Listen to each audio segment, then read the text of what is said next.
Today, on episode 207 of the Peak Performance Leadership Podcast, we speak to Coach Hamish Thomson, and he's going to tell you why it's not always right to be right.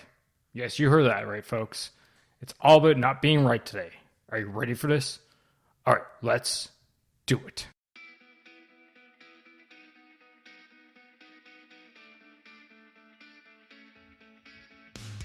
Welcome one, welcome all to the Peak Performance Leadership Podcast, a weekly podcast series dedicated to helping you hit peak performance across the three domains of leadership. Those being leading yourself, leading your team, and leading your organization. This podcast couples my 20 years of military experience as a senior Canadian Army officer with world-class guests to bring you the most complete podcast of leadership going. And for more, feel free to check out our website at movingforwardleadership.com. And with that, let's get to the show.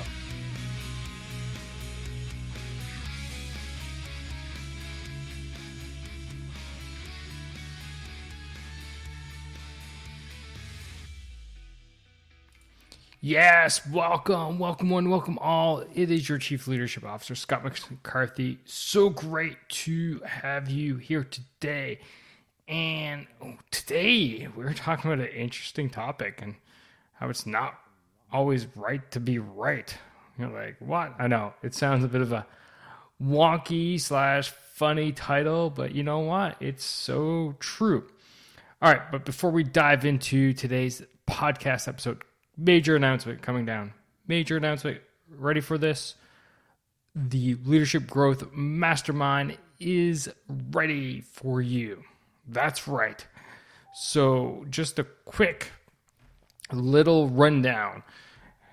I am launching a mastermind community with limited space for people who want to level up their leadership game. That's right. A community that's going to be focused around growth and development, accountability, security, safety, so that, you can feel comfortable bringing forward various problems, whether that is your subordinates or your supervisors, or maybe your business or your organization's in a tough spot. Anyway, the moral story is this. It's going to be a space for you as a leader to come interact with other leaders in that professional setting while taking benefit of, having access to myself directly, having access to other leaders, having access to weekly coaching calls and group calls, etc. All right. This mastermind community is for you who are hungry, who want more, and simply this podcast is just not enough. If that sounds like you, then flick over to movingforwardleadership.com/mastermind. And that's going to bring you to the landing page for this community. And it's going to explain to you all the benefits, what it's bringing to the show, and you can apply. Now, here's the catcher. Space is limited. I'm not bringing in everyone who is knocking at the door right away per se. I want to make sure that the size of the community enables people to grow with it, i.e. that, it's not so many people that it becomes overwhelming and then suddenly the quality isn't there anymore. No, we're all about quality, not quantity. So that's why space is limited. And I'm going to be reviewing applications one at a time as they come in. So if you want to get in on this sooner than later, then you need to act now. And that is simply go to movingforwardleadership.com/mastermind. All right, let's dive into today's episode. Today, we're talking to Hamish Thomson, CEO, board, and startup advisor, consultant, speaker, investor.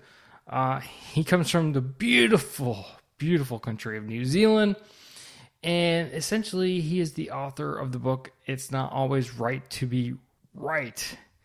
And essentially, what we're getting at in today's episode is the need for us as leaders to trust and lean in on our people, right? We talk about topics such as why leaders don't have to have all the answers, how to manage constant dissatisfaction as a leader, which, newsflash, I'll tell you, this is one of the things I personally deal with. How drains and radiators affect your organization, how bad bosses are actually great bosses. Say what? Yep, that's right. And you know what? So much more. This is a great episode with Hamish. So I know you're going to get a lot out of it. All right, that's enough for me. Are you ready for this?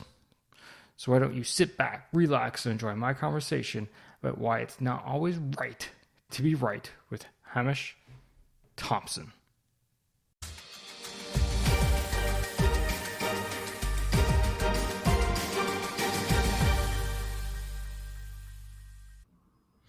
Hamish, my friend, welcome to the Peak Performance Leadership Podcast. So good to have you here. Thank you very much, Scott. Looking forward to it. Hey, we're talking we're talking leadership, but a lot of it around your book. It's not always right to be right. But, first question again, like, what do you mean? Aren't us as leaders, aren't we supposed to have all the answers all the time, to be the know-it-all, be the person that everyone comes to seeking that, magical answer for today? Isn't that about We, it? I reckon. I reckon if we all had the answers, we wouldn't need to be here. But I'm yet to meet somebody who has all the answers, myself included. I think the really interesting factor is I reckon that it's an interesting title, but I think probably within COVID, I've been told by my wife and kids to stop being right or thinking that I'm right. More than I have within probably a dozen years as a CEO. So I think it's equally prevalent within personal as well as within business, my friend.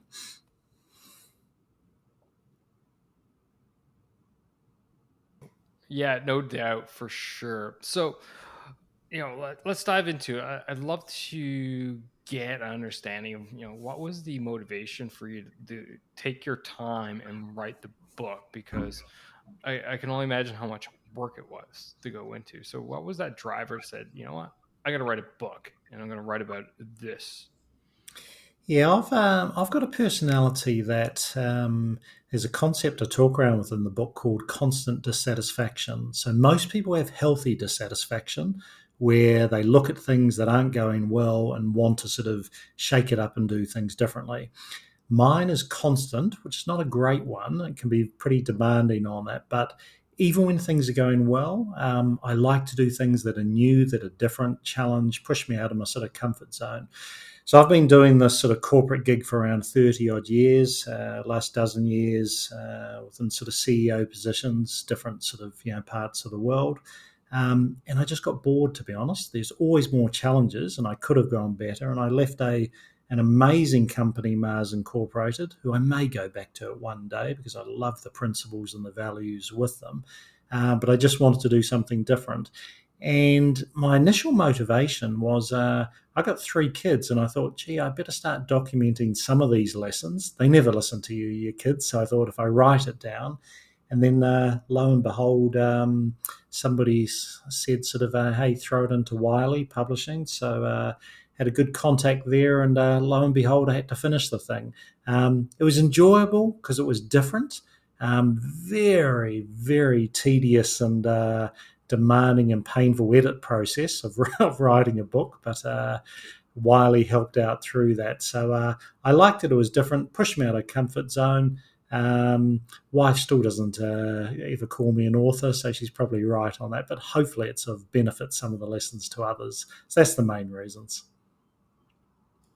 Oh, that's hilarious. Now, you've mentioned something that piqued my interest, and you talk about that state of constant dissatisfaction. And as you were saying that, like, oh, I got the same problem. And I know a number of leaders out there who have a very similar issue in that they're constantly trying to improve things. They're constantly trying to take on new responsibilities or try different things or, you know, have it whatever you want. This podcast is literally a byproduct of my constant dissatisfaction.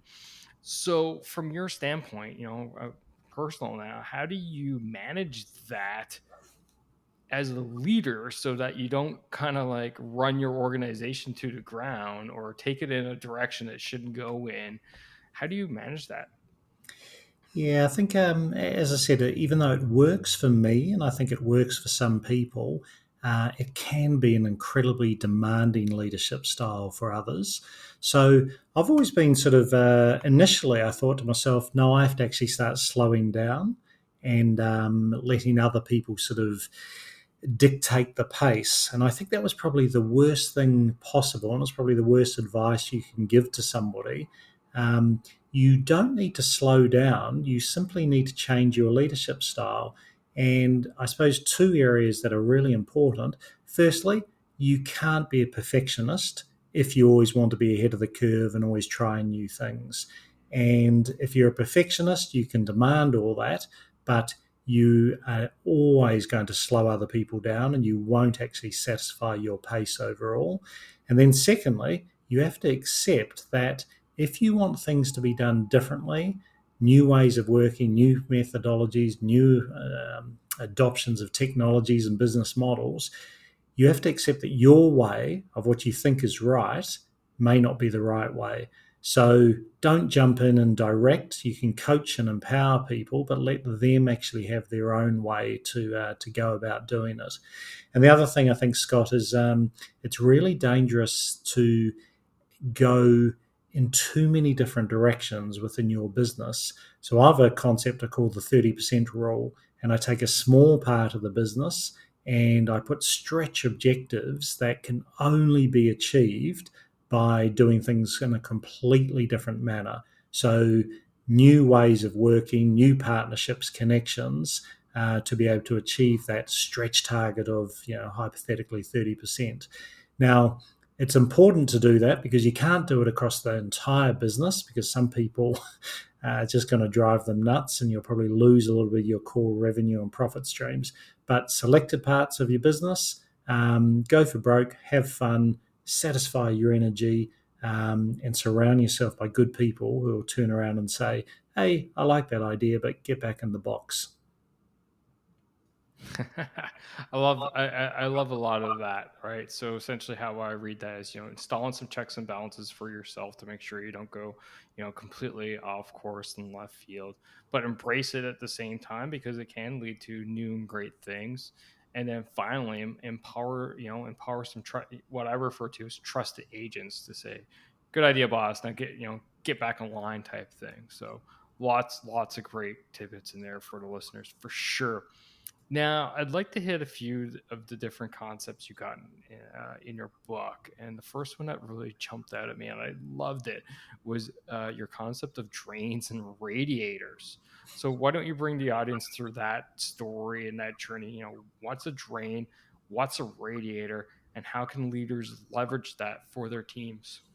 I think most people inherently get it, and it's a drain is what it sounds like. They suck the lifeblood out of possibility. It's always a pessimistic, negative attitude. I think in a business setting, particularly when you are looking at forward ambition and strategic opportunities, they always have limiting beliefs. And often a limiting belief is what's happened historically in the past. And even success historically can be a limiting belief going forward. So we all have drain moments. There's no doubt around it. You have those in your personal life as well. But it's terrible as a leader to be surrounded by drains, as it'll pull you back. But even worse, from a leadership position, you don't want drains in your organization to negatively infect other people within the organization. And unfortunately, it spreads like wildfire. Now, a radiator, on the other hand, is exactly what it says. It radiates possibility. It has a can-do attitude, and it's incredibly liberating and provides a real possibility mindset of what can be done on an ambitious nature. And you always feel that much taller when you're around radiators. And I think the important element is, some people say that's all very good, but you don't want a radiator to be a Pollyanna. It has to be grounded in reality. And a radiator can still challenge, it can provoke, it can be very demanding, can have incredibly crucial conversations, but there's always an outcome oriented element. And the other last thing I'd say around a true good radiator, they get stuff done. And great leaders despise inertia, where it's that Facebook saying, don't confuse motion for impact. And I love that. Radiators get stuff done. They're not only good talkers, because theory without substance is an absolute disaster. So that's where it comes from. Initially, it was an agency concept, said within some rather colourful language to all their associates, but I love it, and it's one of the first things that I'll do from recruitment philosophy as well. Now, for the leaders out there who are listening and looking for new people, have you figured out how you can assess the difference between someone if they're going to be a drain or a radiator through the hiring process, so that they can identify, in particular the drains, because you want to avoid them. How you could identify a drain right away and go, maybe we shouldn't have this person, or to go, something seems off here, let's dig a little deeper. Yeah, it is a difficult one, and I think everyone has that problem in regard to recruitment, because some people can talk a good game, but whether they actually act that way in reality, and is that their authentic self. I have a couple of methodologies that I use, Scott, and I've changed this up over the years. I follow this recruitment philosophy called C plus W is greater than E, and it's called curiosity and willingness is greater than experience. And it's not always the case, but sometimes when you recruit people in, you don't need, or they don't need, to always have this technical or functional brilliance, but they have to have curiosity and a willingness to learn and discover new areas. And this insatiable level of curiosity is incredibly important. And generally, those people are incredibly curious but incredibly passionate with a willingness. They are your radiators as of such. And then I think the other element within your questioning, pose the elements in regard to what they see as the vision and possibility and ambition or stretch that the organization and the role can actually have for them. And you find out very quickly, are they holders of limiting beliefs, or do they actually see that opportunity going forward? And generally, a great radiator is an incredibly well connected and integrator of others. So there's a multiple of interview techniques that will dig into the depth of their relationships and the breadth of their connectivity as well. And generally, those who are very well connected, insatiably curious, have a massive passion and a belief in opportunity, you'll quickly discover. But that said, we all get found out pretty quickly. My biggest weakness over the years is that I have let people stay within the organization who are incredibly technically and functionally gifted, but they are negative drains across the rest of the business. And I wish I'd acted in removing them quickly from an organization. And that may sound a little bit harsh, but it's actually it's right for them as well, because they can join other parts or other businesses that are more style suited to their persona. Does that make sense? It makes absolute sense, and I love that. Right, I love that idea that removing someone from an organization is actually helping them, in multiple ways. One, it's like removing them and saying, you know what, you're not a good fit for here. Go somewhere else where you'll flourish. Or two, you're bringing to light that they have some kind of deficiency. Maybe it's some kind of conduct or how to get along with people or performance issue. And you're like, sorry, but you need to get yourself squared away before you can work here. You're not meeting to the standard. And if we don't do that as leaders, well, how the hell are they even going to know that they're not meeting the standard in the first place? So you're actually doing them a disservice, right? How many times have I seen people go, "Oh, good job," and then they walk away into their office and go, "Oh my God, they're a mess." I'm like, well, then go tell them they're a freaking mess. You're so right on that, and it's one of these concepts. And I've was told very early this concept around relationships are more important than law and logic, and it is so true. And even though the world, unfortunately, red tape and bureaucracy is becoming more prevalent, Um, and even with the pragmatism in regard to data and science and facts now, unless you have depth of relationships where day one trust is established through vulnerability, through connection, you'll never make the most of breakthrough ideas and thinking. And so many times we see it collectively, amazing concepts, ideas, but they never really go to their full potential. And they don't fail because of law or logic or even brilliance of the concept. They fail because of lack of quality and depth of relationships. So I think it's key. I've spent so many years doing satisfaction engagement surveys, pulse checks, etc., which are really important. But ahead of anything else now, first thing, it's an old cliche, get the right people on the bus. And if they are possibility people and radiators, it makes your life so much easier as a leader, and more importantly, more enjoyable as a person. No, absolutely love it. Now, I want to shift gears a little bit, and you have a chapter here which is titled Bad Bosses Are Great Bosses. And I will tell you, one of the catalysts for this podcast was an absolutely horrible, I mean, horrible boss. Like, they should have made a movie after this person. But yet, you have a title of a chapter saying that person was a great boss. What gives? How the heck was that person a great boss for me? I think the first thing is we all have had bad bosses over the years, and most people, and it's proven through various studies. Most people leave an organization not because the values of the organization are wrong or the business or even the industry. They leave an organization because of their line manager, and variety of reasons for that. So most people, when you do get a bad boss, your mindset is immediately on, hey, let's get out of here. What can I do to get another department, get a promotion, leave somewhere within that? And unfortunately, it can actually result in real lost opportunities and a real sort of wasted or distracted time.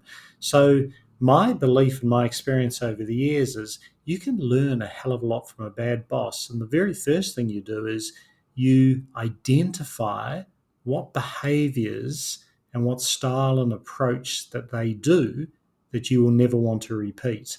And you actually document those down, and you can ingrain them and almost indoctrinate them within your future leadership style to never actually repeat those. So it's a strange one, but you can actually learn of more of what not to do than what to do from a bad boss. And the other concept related to that is when you do actually get given a serve, a grilling, or a massive unwarranted telling off, which we've all had over the time, you can either arc up around it, get very defensive, or you can actually take it really personally. But if you start to look at the context, not so much the content, the context behind that grilling, why was it given? There's normally always an amazing insight behind it. Was my style or approach, did I play it wrong for this particular individual? Why were they getting so upset over something that seems so sort of meaningful? So there is, I always think in tough situations, tough people as well, you can always look for context within a message. And I personally, over the years, I think a lot of my leadership style has been based on what I've seen people and experienced of what I don't like, and I'll make sure I never do it again. Fortunately, I've had some amazing companies and amazing leaders, but we all know it. A few times over your career, you're going to get a bad boss. So when you get one, leverage the hell out of them. No, it's absolutely true. Like, all the best lessons I've had throughout my leadership journey, ironically, have come from horrible bosses. I go, that's how I'm not going to be right there. See that there? That's how I'm not going to be. When I get there, I'm not going to do that. And in fact, I'm going to do the opposite. And I think that's probably one of the biggest lessons that you can take out of it. And the interesting thing you mentioned, which I'm going to challenge you a little bit here, You said that people don't necessarily leave organizations due to their culture, but they leave because of their bosses. I would argue that, you know what, the culture is caused by the boss. Therefore, yes, you're right. It's not due to the culture, but the boss is the reason for the culture. It's just another symptom of their horribleness. And the podcast, or my whole ecosystem, my tagline is lead, don't boss, right? Because I find that these people are not leaders, they're bosses, and we want to eradicate them. That's the whole mission here at my ecosystem being moving forward leadership, and the podcast being Peak Performance Leadership Podcast. It's all about helping leaders out there to realize that they don't have to micromanage, they don't have to destroy, they don't have to trample and yell and scream and do all these atrocious things to their teams, but rather they're there to inspire, motivate, uplift, take care of, and do all these great things. So that's my standpoint. Yeah, and listen, I agree with you entirely on that, and it's your cultural viewpoint. If you've got an amazing culture and it's very ingrained with an organization, you would have a workforce and an entire leadership philosophy that follows that completely. And when you do that, it's a marriage made in heaven. So when people join a business, and if they don't like it, it's not that the business is wrong or that they're wrong. It's just that it's different and it's not right for them.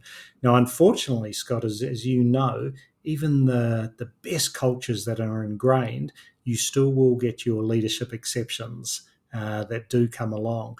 And this is the really interesting one from a very senior leadership level, is why do we accept those people that don't necessarily follow that same cultural norms, those cultural behaviors that we want to set?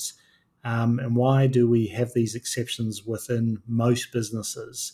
And this happens within small businesses, but also massive, multi-billion-dollar global organizations as well.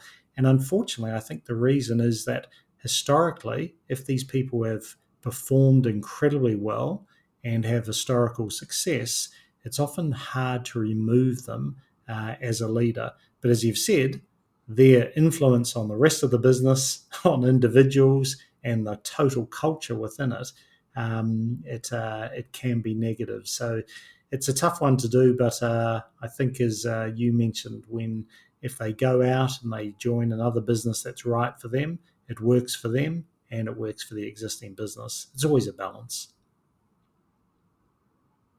No, absolutely, for sure. Oh, it's a great conversation. Loving it. So let's change up again. There's definitely another thing I wanted to hit, uh, and that is you talk about the authentic you, which is interesting because I did a solo show on a very similar topic. So I definitely would like to pick at your thoughts there. Why is it important for leaders to come across as themselves? Shouldn't they, hide things from their subordinates so they're not getting judged? But you're saying the opposite. You should, come across being completely, basically transparent and authentic to them. Yeah, and everyone's got different views on this, and there's so much written in regard to authenticity and the importance of it.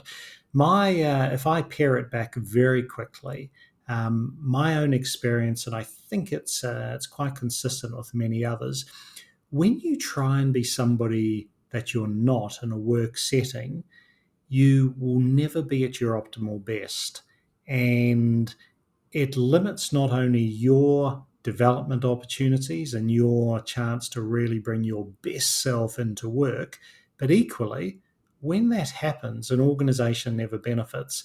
And great organizations love diversity, and it's not only diversity in regard to gender, race, culture, socio sort of economic, it's diversity in regard to thought diversity and thought leadership. And that is the brilliance of an organization that embraces that diversity of thought. And when you're not being authentic, you're not bringing yourself and your 100% values, principles, curiosity, perspective into work. And you're almost channeling yourself to be like others. And the worst thing from a leadership perspective is you don't want yes people. There's nothing worse than within leadership of people agreeing with what you say. And great leaders value, I feel anyway, great leaders value the opinions of others ahead of themselves. And yes, there is a hierarchy of decision making. You need to take that, but you need to have that curiosity and you need to bring out that authentic level for somebody else. And the other thing, what I've found is one, when you're not authentic, um, and not being the same person as you are at home as you are within work, it's bloody tiring. You have to try, and there's always this sort of mask or masquerade, and it may not be disingenuous, but it feels as though it's wrong, and it's incredibly hard to develop yourself in oneself as opposed to try and doing that within two. So I found it incredibly difficult, but I also found it incredibly tiring to do as well.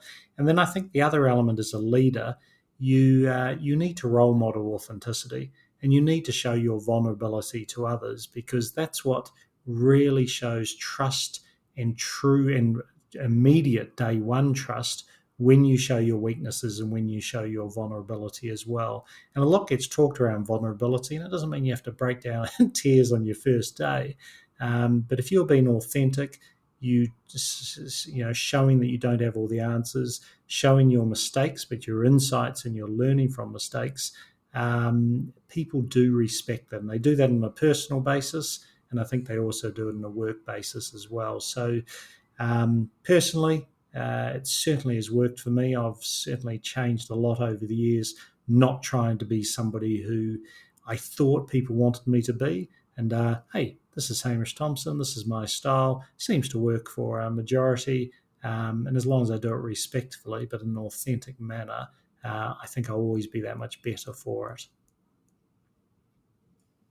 No, I absolutely agree. I talk often about, being your true self, letting people see the other side of you, to, what you're interested in outside of work, and how you interact. And I've talked about on the show here, and I've talked about how, I'm a car guy. I'm a gearhead. I enjoy sports cars. I got my fancy my car that's a little bit of a loud exhaust on it and stuff like this, that that people, it turns heads when I drive by. But you know what, that's me. And I talk about this show, and I talked about the reasons behind doing the show and stuff like this outside of work, and it's just showing people a glimpse of who I am. But also kind of what you talked about, and what do I value, and what do I place importance on, and stuff like this, so people can get to know the true me and what's important to me, so that they can bring that to the forefront, in that work context. And as you kind of hit on it, trust is the foundation. It's the cornerstone. You don't have trust, you can't lead. People are not going to follow you if they don't trust you. Therefore, if you're playing this game where you have this alter ego, and you show up to work one way and you leave work and you're a completely different way, you don't know if you can trust that person, because they don't know which side they're getting at. And we're talking about that horrible boss that I had a little while ago. I mentioned them.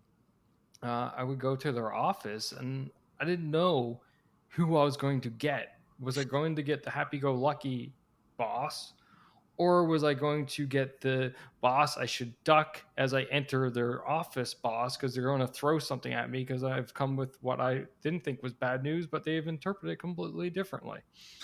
It is. It's very tough, isn't it? And I think as new starters within a business, and think about that as an apprentice, a graduate, or anyone starting within any area, unfortunately, you tend to get into prove mode, particularly within your first 3 to 6 months.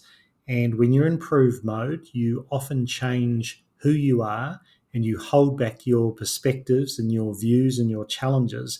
And from a organization or a manager or a leader, that's the perfect time to actually try and get new insight and fresh eyes to actually come in.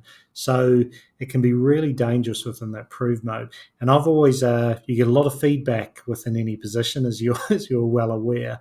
And I have an approach where I term it 98% rule, and this is around 98% what I say, and it's the same within any podcast as well. You listen and you remain curious, but it's only the 2% that resonates strongly with you that you should go away and do something with it. Because often if you take too much feedback on, you get overwhelmed and you change who you are as a person. And that's when you lose your authentic self. So you listen to that sort of 2-3%, you refine who you are, but fundamentally never actually change who you are. And at a young age, that's bloody hard because you've got this imitation theory and you follow others within that. So it's a difficult balance. And I think most people only sort of probably get to it in their 30s or 40s, but I think even more so even in your 20s. Just stay true to yourself. That's when you're going to be at your best. And when you're at your best, the organization always benefits. Hamish, this has been a great conversation. I thoroughly enjoyed it, just like I thoroughly enjoyed reading your book. As we wrap up here, I do got a couple last questions for you. The first being a question I ask all the guests here at the Peak Performance Leadership Podcast. As according to you, Hamish Thomson, what makes a great leader? Well, listen, it's shameless plug back into the title of that book. It's not always right to be right, but I like leaders who need to know that it's okay not to be right.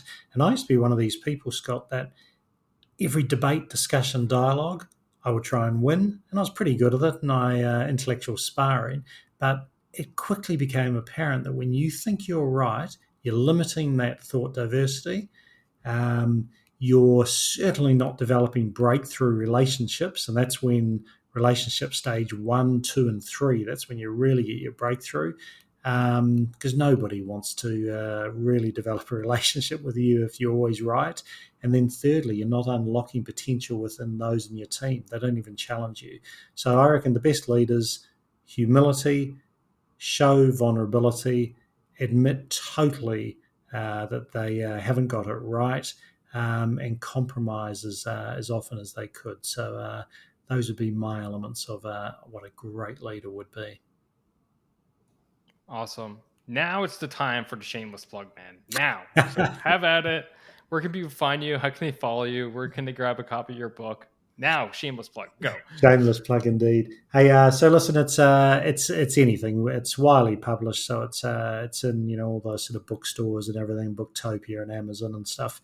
I think it's the only thing I'd say around it is I detest theory without substance. So I've made it as practical as anything. There's a fair bit of vulnerability within it, but I like the idea of adding value and assisting within that. So I've got a website if anyone wants to follow up, Hamish Thomson, THOMSON.com. Give us a shout out on that. But hopefully, and most importantly, if anyone reads, I want them to benefit and actually use some of the models accordingly. Awesome. And for you, the listeners, always, it's easy. Just go to movingforwardleadership.com/207, and the links are in the show notes. My friend, thank you for coming out. Thank you for taking time out of your busy schedule and talking to me, but most importantly, the audience today. Great to be with you, Scott. Take care.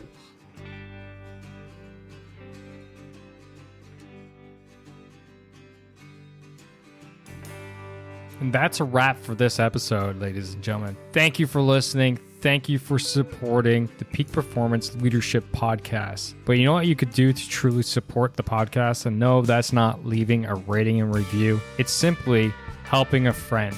And that is helping a friend by sharing this episode with them if you think this would resonate with them and help them elevate their performance level, whether that's within themselves, their teams, or their organization.